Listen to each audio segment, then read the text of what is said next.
Pacifica Radio, I'm Christina Onnested. The United Nations says about 110,000 people have fled Rafah in southern Gaza as heavy fighting between Israeli troops and Palestinian militants leaves aid crossings inaccessible and food and fuel supplies grow critically low.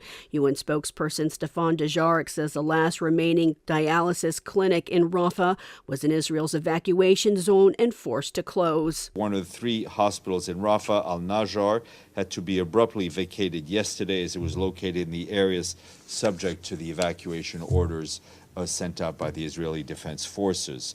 According to the World Health Organization, this facility has the only dialysis department still operating in Gaza and is a lifeline to 200 patients who need that dialysis service. The World Food Program says it will run out of food for distribution in southern Gaza by Saturday unless more aid arrives, as all crossings remain closed. The United Nations, meanwhile, says Israeli extremists committed arson on its headquarters in East Jerusalem, and it's closing down the office temporarily.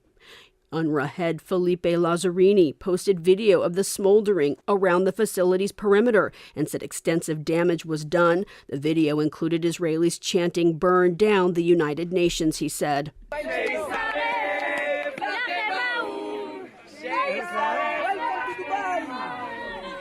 He said the protests included armed men and called for an investigation into the attack. United Nations Secretary General also condemned the attack on social media, saying, quote, "Targeting aid workers and humanitarian assets is unacceptable and must stop."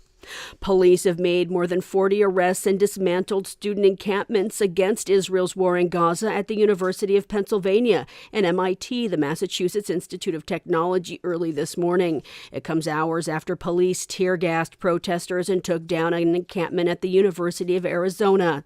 Nearly 2,900 people have been arrested in the U.S. protesting Israel's war in Gaza, a vast majority on U.S. campuses.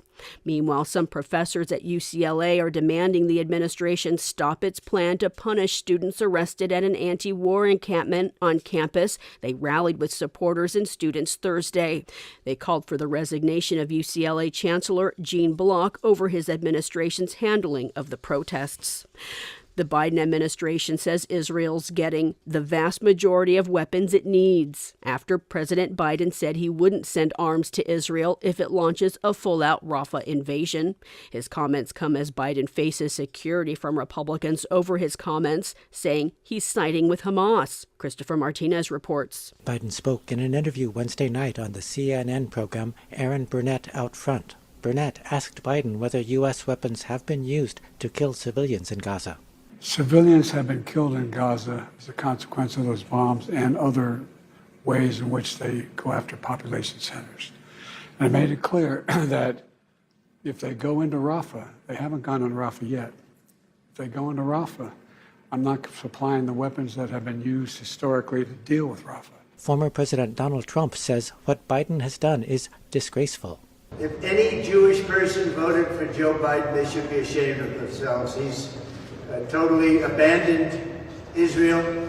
Senate Republicans held a news conference to blast Biden's move. Republican Senator Ted Cruz of Texas. Tragically, Joe Biden has been the greatest friend to Hamas and Hezbollah that there is on planet Earth. Israeli officials have said their plans for Rafah will not be deterred by the Biden announcement.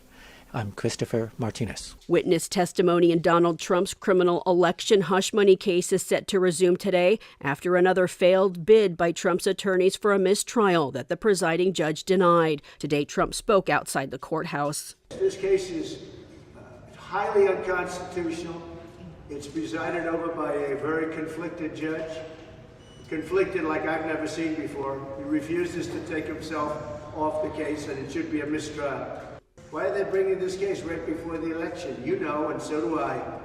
because they're dishonest thugs. Yesterday, the adult film star who alleged an affair with Trump, Stormy Daniels, took the stand. Several other witnesses followed. It's unclear who will take the stand today. The trial ends in its 15th day. Prosecutors say Trump and others schemed to influence the 2016 presidential election by buying and burying negative stories that would hurt his campaign. He's accused of falsifying business records to cover up those payments, including one to Stormy Daniels. He denies wrongdoing. Trump is also courting campaign money from the fossil fuel industry with pledges to undo Biden's climate actions. The Washington Post is reporting Trump made the pledge if the oil and gas industry raises $1 billion for his 2024 presidential campaign. He made the pitch to executives from Exxon, Chevron, Occidental Petroleum, and other prominent fossil fuel companies at a Mar-a-Lago dinner. Michigan's Attorney General is planning to sue the fossil fuel industry for the impacts of climate change. The Attorney General Dana Nessel said in a statement Thursday, "Our pure Michigan identity is under threat from the effects of climate change. The fossil fuel industry, despite knowing about these consequences, prioritize profits over people and the environment," unquote. She cites increasing severe weather, shrinking snow and ski seasons, and impacts on the state's tulip seasons, and says the suit will seek to recoup the costs from damage and ensure accountability. The youth climate justice group Sunrise Movement is urging the Biden administration's Justice Department to follow suit. I'm Christina Onnested, reporting for Pacifica Radio.